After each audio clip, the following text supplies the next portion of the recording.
இப்போ பாருங்கள், இந்த எள்ளு துவையல் தாங்க செஞ்சு காமிக்க போகிறேன்.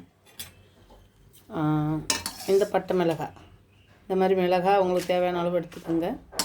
ஒரு ஒரு இந்த இப்போ ஒரு பிடி எள்ளு வச்சுட்டோம்னா ஒரு 3 மிளகாய் கூட போதும். அந்த அளவு நீங்கள் பார்த்து அது பண்ணிங்க.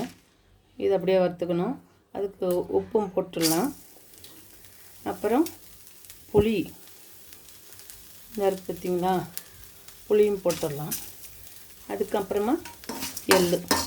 இந்த உப்பை கூட நம்ம முருங்கை இலையை போட்டு கருவேப்பிலையை போட்டு நல்லா கொஞ்சம் கொஞ்சமாக போட்டு அப்படியே வறுத்துடலாங்க.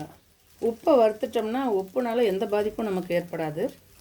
அதே மாதிரி புளியையும் வறுத்துடலாம்.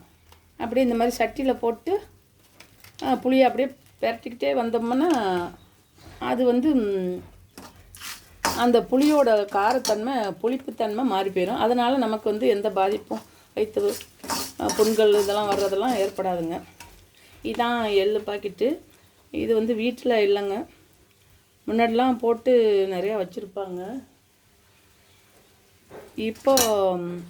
இப்போ போடுறது இல்லை. ஏன்னா இதனோட இது ரொம்ப இதாகிடும். போடும்போது நல்லா ஈடு காண முடியாது. நம்ம அது எண்ணெய்க்கு வேணும்னா ப்ரிப்பரேஷனுக்கு எண்ணெய் ஆட்டுறதுக்கு அதுக்கு போட்டு எடுத்துக்கலாம்.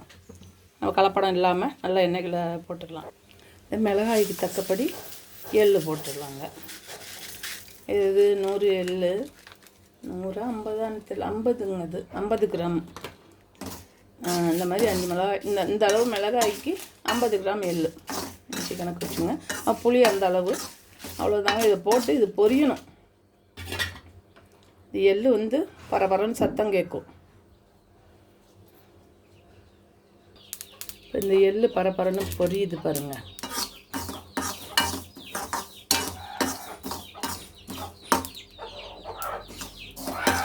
இது பொரிஞ்சாலே போதுங்க. பொரிஞ்ச உடனே பார்த்து எடுத்துடணும், இல்லைன்னா கருகி போயிடும். கருகுனா நல்லா இருக்காது. இது பரபரங்க அப்படி கையில் எடுத்து நிரடி பார்த்தோம்னா நமக்கே தெரியும் வறுபட்டதும் அதுனதும். அப்படி பரபரன்னு பொரிஞ்சு அடங்குனுச்சுன்னா அப்படியே எடுத்துட வேண்டியதான். இதை எடுத்து அப்படியே நம்ம அடிச்சிட வேண்டியதாங்க. இப்போ நல்லா பொரிஞ்சிட்டுங்க. அதனால் நம்ம இதை எடுத்து அப்படியே அதில் கொட்டிட்டு சூடு ஆறின பிறகு நம்ம மிக்சியில் இட்டு அடிச்சுக்கலாம். முன்னாடிலாம் எள் துவையல் அம்மியில் தான் அரைப்பாங்க. இப்போ தான் ஒன்றுமே அரைக்கிறது இல்லை யாருமே.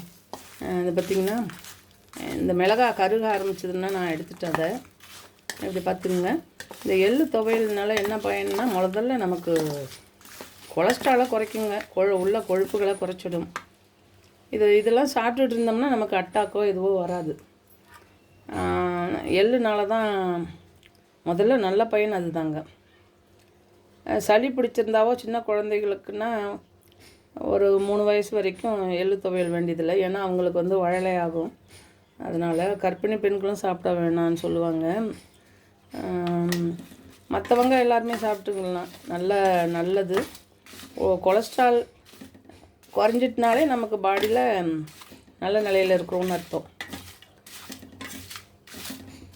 மற்றபடி நல்லா சூட்டை குறைக்கும். எண்ணெய் தேய்ச்சி குளித்தா எப்படியோ அப்படி தான் இந்த எள்ளு துவையலும். இதை விட இன்னொன்று கொள்ளு துவையலும் பண்ணலாம். கொள்ளு சட்னி, கொள்ளு சாதம், அது நிறைய போடுறாங்க. அது இல்லாமல் நம்ம பயன்படுத்திக்கணுங்க. எல்லாம் சப்ஸ்கிரைப் பண்ணுங்கள். இந்த கட்டு சாதத்துக்கு தாங்க இந்த எள்ளு துவையல் ரொம்ப நல்லாயிருக்கும். இந்த அடித்து துவையல் ஆக்கி காமிச்சிட்றேன். இப்போ பார்த்தீங்கன்னா எள்ளு துவையல் ரெடி ஆகிட்டுங்க. இதை பாருங்க, என்ன தெரியுது? எந்த பாருங்க, இப்படி தான் இருக்கும்.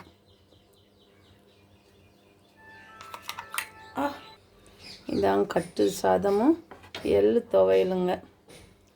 எள்ளு துவையல் இதுக்கு தான். சட்னியும் வச்சுக்கலாம். ஆனால் எள்ளு துவையல் ரொம்ப நல்லாயிருக்கும். சில பேர் ஜீனியே தொட்டுப்பாங்க. அப்போ தான் நெஞ்சை கறிக்காது. இப்போ நம்ம தயார் பண்ணுறதுனால அது நெஞ்செல்லாம் கறிக்காது. கட்டு சாதம் நல்லா தான் இருக்கும். தேங்க்யூ.